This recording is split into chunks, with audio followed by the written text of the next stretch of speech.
So welcome to the first Yorkshire Kris podcast.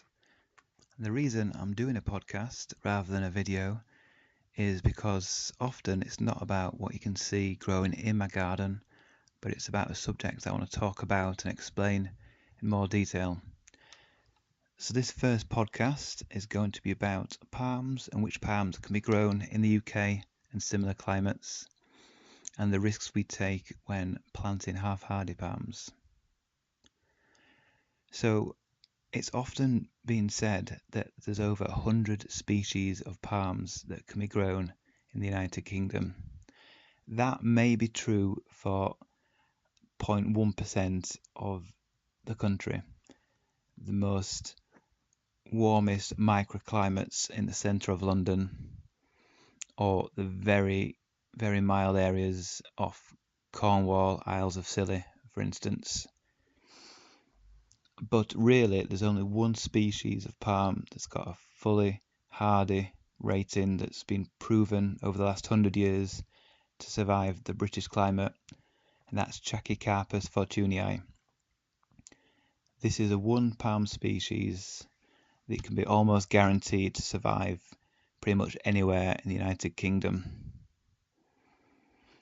There are lots and lots of other species that are worth growing, many other species in the Trachycarpus family, Chimerops, Jabea, Bootia as well, but none of these can be truly said to be completely hardy. Over the recent years, we've had very mild winters. The last bad winter we had was in 2010. So if you've been growing palms for the last 4 or 5 years only, you may think there's a huge range of palms that can be grown and believe they are hardy. They are not 100% hardy. I grow around 20 species in my garden in Yorkshire, and I know really most of these are on borrowed time. There's only really the Trachycarpus fortunei and the Waggy, which is basically still a fortunei, but a cultivated form with the smaller leaves that are pretty much I can bank on to be hardy and have no damage each winter, no matter how cold it is. But lots of other species are still worth growing, but you've got to really expect that one day if we get a really bad winter like 2010, then they will probably die for most of the country. If you listen to this and you have a garden in London or the exceptional climates in Cornwall, Isles of Scilly, etc., then you can grow a bigger range of plants and palms, and they'll thrive. But for most of us, inland areas or up north or the Midlands, then really, like I said, it's there's only a few species that will be hardy all the time. Most are on borrowed time.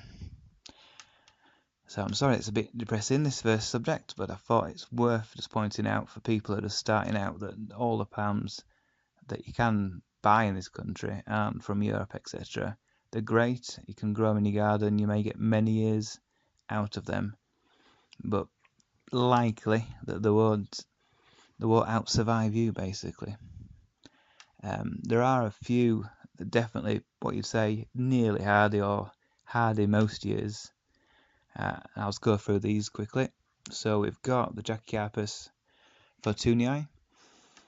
We've got Trachycarpus princeps, which is looking to be pretty hardy, -10 in many locations. It survived with some damage.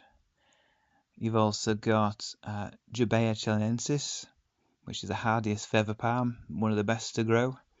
Very slow growing at first, but it's a huge palm once it gets going. It takes a long time to get to a big size, talking 50 years plus. You've also got the Bootia from South America. There's several species of these, and these are sort of hardy to -6, -7, down to -10 with some damage and come back. So these are great palms to plant as well and well worth trying. And then you've got the Brea edulis and Brea armata from Mexico and Central America. And these are worth growing as well. Again, they're -6, -7 with no damage really. and down to -10 with some damage and come back. So for most of the country, most years, it's totally fine. There won't be any damage on these palms. But obviously once every 20, 30, 40 years, you're going to get a really bad winter that will kill these off. So the last, like I said, the last bad one was 2010. This is when across the country, even in London, many palms were killed. One of the most widespread palms that were killed off across the country was Phoenix canariensis, or the Canary Island date palm. This you can pick up from DIY sheds, garden centres everywhere, pretty cheap, grown in vast quantities in Spain and then bought across here, and these were planted everywhere, and 2010 pretty much killed them off right across the country with a few exceptions. Few survived in the northwest on the coast and in London and, like I said, Devon and Cornwall, but even in these locations, even in Cornwall, big ones were killed off. So these can't be guaranteed to last long term, but I don't want people to be put off on planting these plants, as long as you're under the expectations that they're not going to last forever. They are there for, they could be there 5-10 years if it's a Canary Island date palm, or you might, if you get a bad winter, just get one year's growth out of them. So like I said, spend your money wisely, get your hardy backbone plants, get your Trachycarpus and probably your Jabea if you want a feather palm or a Busia, and then go for the more hardy palms if you're willing to take that risk. But it is a risk growing these palms, and it's a risk I take in the garden. Like I said, I think I've got 19-20 species of palm in my northern climate. All of them have survived. I haven't lost a species of palm since I planted them in the last 5 years here. So they're doing well. Use shelters in winter, or wrap them up, tie them up and things like that, or keep them in the best microclimate you can in your garden. That's what I do, and hopefully I'll get many years out of them. Thanks for listening. Bye.